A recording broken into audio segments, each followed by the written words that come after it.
ड्यूनो Motors परियोजना की शुरुआत 2017 में हुई थी, लेकिन इसकी पृष्ठभूमि और नींव बहुत पहले, लगभग 30 साल पहले रखी गई थी, जब सोवियत इंजीनियर और आविष्कारक दिमित्री ड्यूनोव ने इलेक्ट्रिक मोटरों की संयुक्त वाइंडिंग तकनीक पर काम करना शुरू किया, जिसे बाद में स्लावियान का नाम मिला। इस तकनीक को सफलतापूर्वक व्यवहार में लागू किया गया, उसमें सुधार कर पेटेंट कराया गया। ड्यूनोव ने यह काम अकेले नहीं किया, इंजीनियरों डेवलपर्स की टीम के साथ किया।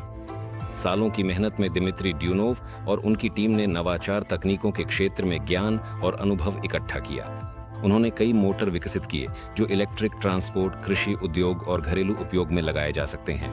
उन्होंने लाइसेंस वाइंडरों का आधार तैयार किया, जिन्होंने दुनिया भर में 1 लाख से अधिक मोटरों का आधुनिकीकरण किया। उन्होंने समझा कि इस तकनीक के आधार पर एक बड़ा व्यवसाय खड़ा किया जा सकता है।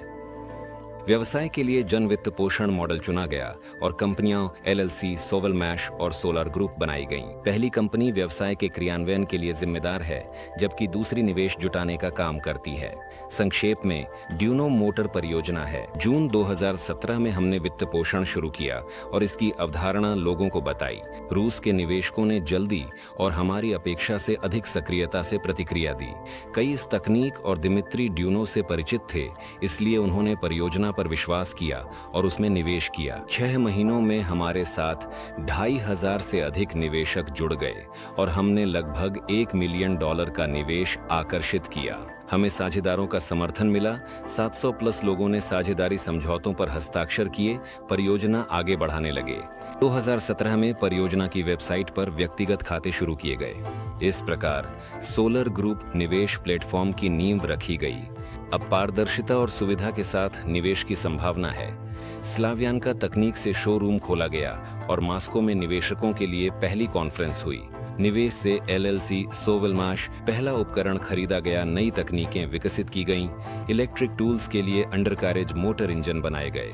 दिलचस्प बात यह है कि 8 साल बाद 2025 में कंपनी अपने उत्पादों का उत्पादन इलेक्ट्रिक टूल्स, कोण ग्राइंडर से ही शुरू करेगी। निस्संदेह उनके लिए इलेक्ट्रिक ड्राइव बेहतर बनाया गया है, लेकिन इसकी बुनियाद उन्हीं शुरुआती विकासों पर टिकी है। उसी वर्ष एलएलसी सोवलमाश के इंजीनियरिंग प्रौद्योगिकी ब्यूरो के निर्माण के लिए अल्बुशेवो में टेक्नोपोलिस मॉस्को विशेष आर्थिक क्षेत्र में जमीन का चयन और अनुमोदन किया गया और कंपनी ने रेजिडेंट का दर्जा प्राप्त करने के लिए दस्तावेजीकरण तैयार करना शुरू कर दिया। उस समय किसी को नहीं पता था कि यह दर्जा और जमीन मिल पाएगी या नहीं।